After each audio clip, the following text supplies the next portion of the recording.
नमस्कार स्टूडेंट्स। आज का अपना टॉपिक है सांख्यिकी के अंतर्गत और सांख्यिकी में केंद्रीय मान में मध्य का मीडियन। तो मीडियन क्या है? तो किसी समग्र श्रेणी को आरोही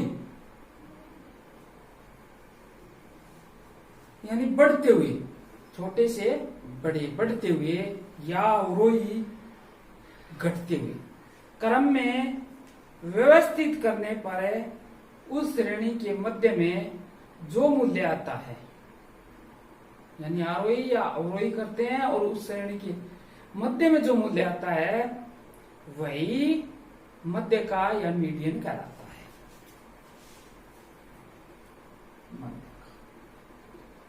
मीडियन जिसका संकेताक्षर है एम है।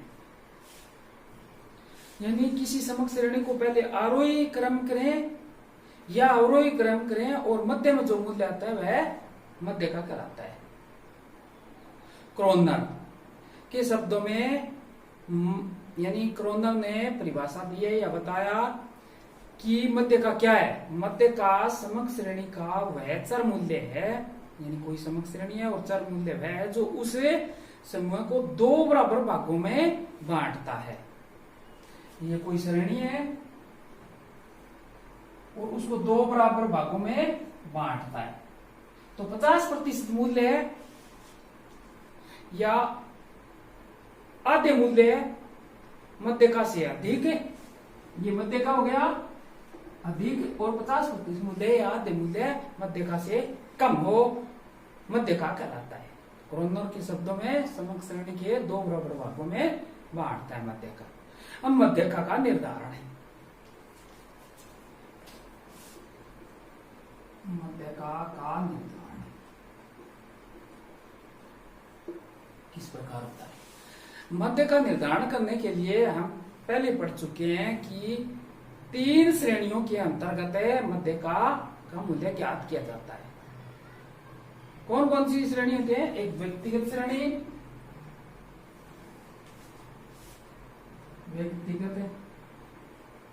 श्रेणी, जिसको इंडिविजुअल सीरीज कहते हैं।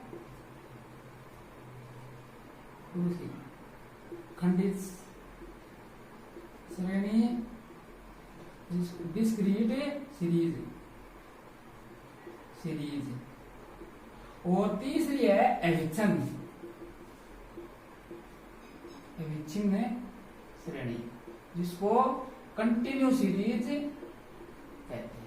तीनों के अंतर्गत हमें 3 प्रकार से इसका अध्ययन करेंगे। व्यक्तिगत श्रेणी में अध्ययन करेंगे, डिस्क्रीट सीरीज में और कंटिन्यू सीरीज में। तो इंडिविजुअल सीरीज में सबसे पहले क्या करना होता है? कोई श्रेणी दी हुई होती है, उसको आरोही क्रम करना होता है। क्या होना है? आरोही क्रम करें, आरोही क्रम करना है। 1 नंबर पर, 2 नंबर पर है हमें सूत्र का प्रयोग करना है m के लिए, साइज ऑफ n+1/2 है आइटम। इस सूत्र को काम में लेना है और इस सूत्र के माध्यम से हमें m तो मीडियन हो गया, n हो गया नंबर ऑफ आइटम। n क्या है? नंबर ऑफ आइटम, ये n है। अब देखेंगे, जैसे कोई मैं एक सवाल लेता हूं, मध्य का मूल्य निर्धारित कीजिए, मध्य का मूल्य निर्धारित कीजिए। तो इसमें 25 मूल्य है, मध्य 25 है, 15, 23, 40, 27, 25 मैं ये मूल्य ले रहा हूं और 23 लेता हूं, एक मान लिया आपने 25 हो गया और एक हो गया 20, ये मूल्य है। और इसमें हमें मध्य का मूल्य ज्ञात करना है। तो सबसे पहले क्या करना है, आरोही क्रम करें इसका। आरोही क्रम करने पर आरोही क्रम करें। आरोही क्रम करेंगे तो सबसे पहले क्या आएगा 15, फिर आएगा 20, 15 के बाद 20 है, और 20 के बाद है 23, फिर 23, 2 बार 23 है, फिर 25, फिर 25 3 बार है, फिर है 27 है, और फिर ये 40 बच गया। 1 2 3 4 5 6 7 8 9, 1 2 3 4 5 6 7 8 9 हो गई हमारी संख्या। आरोही क्रम कर लिया। सूत्र क्या है, सूत्रानुसार क्या है, साइज ऑफ n प्लस 1 बटे 2 करना है। तो n क्या है, n नंबर ऑफ आइटम कितने हैं, 9, n बराबर 9 है, n प्लस 1 बटे 2 वहां पद या आइटम। तो n 9 प्लस 1 बटे 2 वहां पद कौन सा हो गया, 10 बटे 2 पांचवा पद है। पांचवें पद का मान देखेंगे 1 2 3 4 5। तो n क्या हो गया, यहाँ n में क्या हो गया, मध्यका का मूल्य है 25 हो गया। तो व्यक्तिगत श्रेणी में हम इस प्रकार निकालते हैं मीडियन। क्या है, सबसे पहले आरोही क्रम करना होता है, और सूत्र का प्रयोग n प्लस 1 बटा 2 वहां पद देखना है, n नंबर ऑफ आइटम यानी कितने हैं, संख्या में कितनी संख्या में है, 1 2 3 4 इंडिविजुअल, और n क्या है, मीडियन है। इस प्रकार आरोही क्रम करेंगे, और n प्लस कौन सा पांचवा पद है, यहाँ पांचवा पद है, पांचवा पद का मान 25 है, तो m हो गया 25। ये तो है व्यक्तिगत श्रेणी में। अब हम डिस्क्रीट सीरीज में देखेंगे किस प्रकार इसका अध्ययन करना होगा। डिस्क्रीट सीरीज में मध्यका का मूल्य है, पहले सब इसमें क्या करना होता है, सबसे पहले संचयी आवर्ती कम्युलेटिव फ्रीक्वेंसी ज्ञात करके उस श्रेणी की संचयी आवर्ती मूल्य में बदल लिया जाता है। और सूत्र क्या काम में लेना है, m size of n plus 1 बटा 2, वही सूत्र का वहां पाते। ये देखना है किस में आ रहा है, जैसे हम एक सवाल देखेंगे, क्वेश्चन देखेंगे, तो उसमें आगे होगा। मध्यका की क्रम का मूल्य संचयी आवर्ती की सहायता से ज्ञात कर लिया जाता है। संचयी आवर्ती निकालेंगे और उसके सहायता से ज्ञात कर लिया जाता है। जैसे मैं एक क्वेश्चन लेता हूं, एक सवाल लेता हूं मध्यका की डिस्क्रीट सीरीज का। जैसे पद है, ये पद है, और ये यहां लेता हूं मैं आवर्तियां, और ये फ्रीक्वेंसी है। जैसे पद का मूल्य है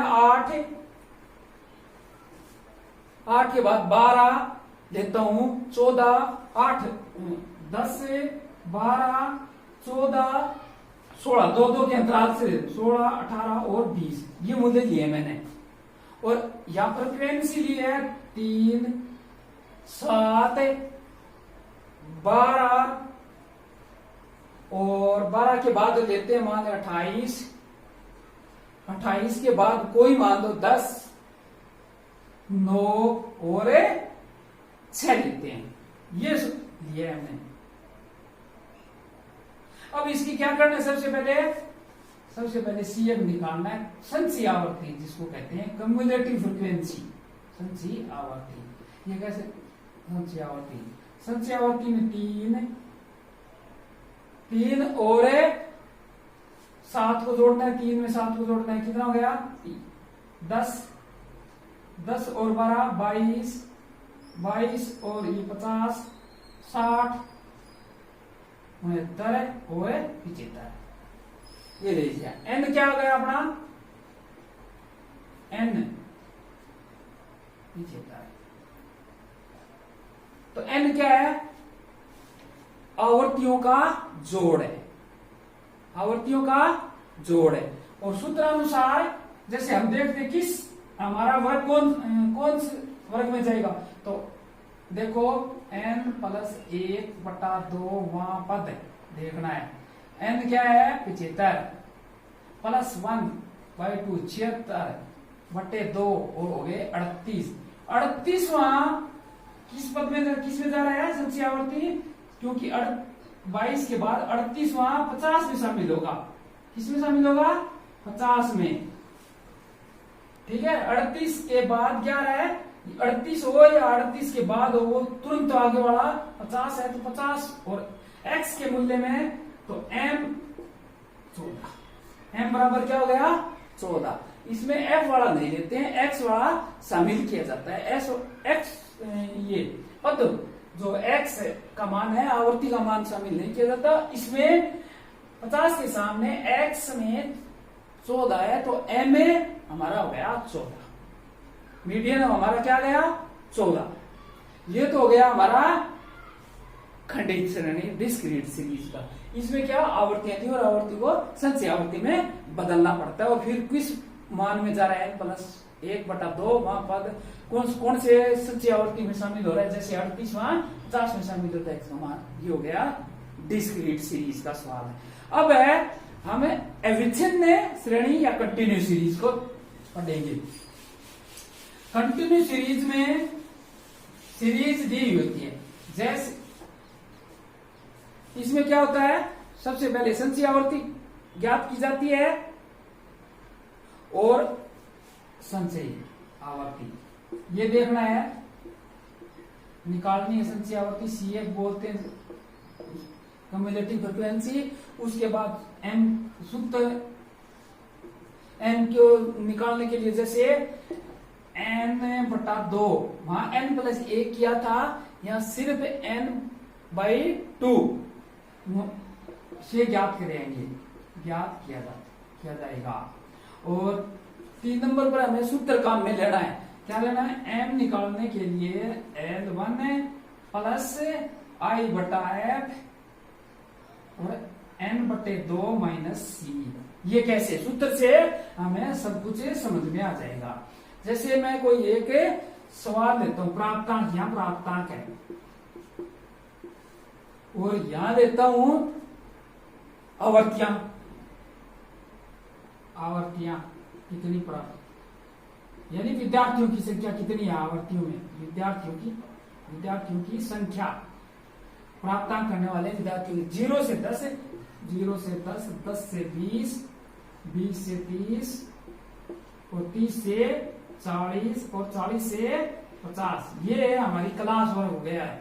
ठीक है, और क्लास वर्ग में आवर्तियां दी हुई है 8 के बाद लिखे 30 और उसके बाद 40 के बाद मैं अगला दूं 12 और 10। ये आवर्तियां हमने ली है। अब मध्य का निकालना है तो सबसे पहले हमें क्या करना है संचयी आवर्ती बनाना है, CF बनाना है। CF संचयी आवर्ती 8, 38, 78, 90 और 100, 90 और 100। तो हमारा n क्या हो गया, n हो गया 100। ठीक है, n क्या हो गया टोटल नंबर ऑफ है, यानी संख्या में आवर्तियों की संख्या, कुल संख्या कितनी है आवर्तियों की, जोड़ आवर्तियों का, वो n है। ये ध्यान रखने की बात। अब देखना है हमें पहले, सबसे पहले उस क्लास वर्ग का पता लगाना है जिसमें हमारी मध्य का है।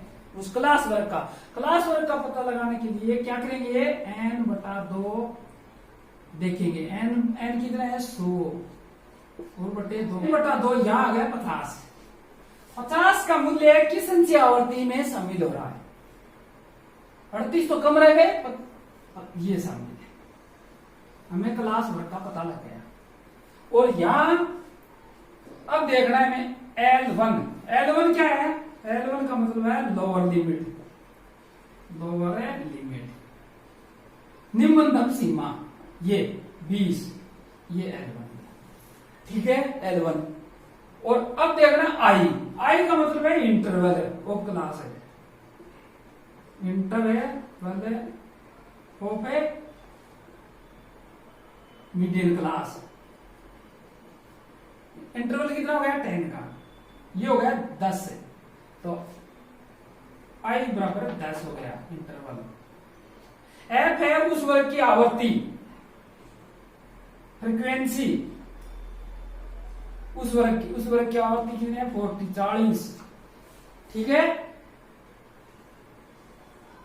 और सी ये n/2 कितने हैं, ये तो 50 दे रखे हैं, और सी ये ध्यान रखना है, सी है जो वर्ग हमें दिया हुआ है कम्युलेटिव फ्रीक्वेंसी, ये वर्ग दिया हुआ है, उससे पूर्व वाली CF है, ये ध्यान रखने लायक बात है, उससे पूर्व वाली CF देख रहे हैं, ये है सी हमारा सूत्र के में। अब हम सूत्र में मान रखना है, तो L1 क्या रखूं 20 प्लस आई का मतलब इंटरवल 10 है दोनों का, इनका 20 और 30 का है, और F का मतलब है 40, फ्रीक्वेंसी कितनी है उस वर्ग की 40, और n/2 हमने निकाल रखे हैं 50, n/2 ये 50 है, और C 38 पूर्व वाले वर्ग। अब हमें 20 10 गुणा इसका अंतर 12, ये 40 3, तो ये आ गया 23, 20 प्लस 3 23, तो हमारा n क्या हो गया 23, मीडियन हो गया 23। तो आज हमने मध्य का क्या है, मध्य का किसी समग्र श्रेणी के आरोही या अवरोही क्रम में करने पर है उसका जो मध्य में मूल्य आता है वह मध्य का होता है। और क्रोनर ने परिभाषा दी है कि 50% मूल्य मध्य का से अधिक और 50% मूल्य कम, या आधे मूल्य अधिक और आधे मूल्य मध्य का से अधिक होते हैं, मध्य का कहलाता है मीडियन। और मध्य का निर्धारण 3 श्रेणियों में किया जाता है, व्यक्तिगत श्रेणी, खंडित श्रेणी और सतत श्रेणी। व्यक्तिगत श्रेणी में क्या करना होता है, सबसे पहले आरोही क्रम करें, और आरोही क्रम करने के n+1/2 इस सूत्र का प्रयोग करना है, और कौन से पद में आ रहा है। अगर फिर भी अगर यूं माने कि ये तो जैसे ये आया था हमारा 5वां पद आया था, अगर फिर भी ये हो जाता है कि अगर ये तो 9 + 1/2 यानी 10/2 5वां पद आया था, अगर कोई आ जाए कि 10 + 1/2 5.5 आ जाए तो क्या करें उसी स्थिति में, तो उस स्थिति में क्या करना है हमें 5वें पद का मान क्या करना है 5.5 आ जाए तो 5वें पद का मान प्लस 6ठे पद का मान बटे 2 करना है। क्या करना है 5वें पद का मान 3.5 आ जाए, मान लो 3.5 आ जाए तो तीसरे पद का मान प्लस चौथे पद का मान देखना है और दोनों को जोड़ना है, ठीक है, और 2 का भाग देना है, फिर जो मूल्य आएगा वो मध्य का मूल्य होगा। इस प्रकार हमें व्यक्तिगत श्रेणी में हल कर सकते हैं। और डिस्क्रीट सीरीज में कैसे करेंगे, पहले CF बनाएंगे, उसकी जो आवृत्ति दी है उसकी CF और n+1/2 का सूत्र का प्रयोग करते हुए कौन से, जैसे n टोटल नंबर ऑफ आवृत्तियों की संख्या जोड़ होता है, आवृत्ति कितनी है n है, और उसमें +1 करके किस फिर CF बनाएंगे, CF कौन से वर्ग में जा रहा है उसके सामने x में देखेंगे, तो वो होगा हमारा मध्य का मूल्य। और कंटिन्यू सीरीज में क्या करना है, सबसे पहले संचयी आवृत्ति ज्ञात की जाती है और n/2 करना है, n+1 नहीं करना है बटा 2, ये नहीं बड़ा नहीं, n/2 ही करना है सिर्फ। और जैसे हमने 100 में 2 का भाग दिया n/2, 100 आवृत्तियों का, ये n क्या है आवृत्तियों का जोड़ है, और जोड़ में 2 का भाग है 50, और 50वें पद का मान किसमें है, इसमें 78 में, 78 का ये हमने वर्ग है, और वर्ग में L1 क्या है लोअर लिमिट है उस वर्ग की, और I क्या है उस वर्ग का इंटरवल है दोनों का, जैसे 20 और 30 का 10 होता है, उसी प्रकार हमारे 20 और 30 में इसमें 10 इंटरवल लिए हमने। अगर 20 और यहाँ 35 होते तो 15 ले लेते। ये करना है, n/2 हमें दिया हुआ है पहले से हमने हल कर चुके हैं। और सी की बात विशेष है कि जो हमने ये कम्युलेटिव फ्रिक्वेंसी लिए उससे पूर्व वाले वर्ग की सी निकला है। इस प्रकार हमें मध्य का हल कर सकते हैं विभिन्न श्रेणियों के अंतर्गत। आपने अच्छी तरह सुना व समझा, इसके लिए आपको धन्यवाद।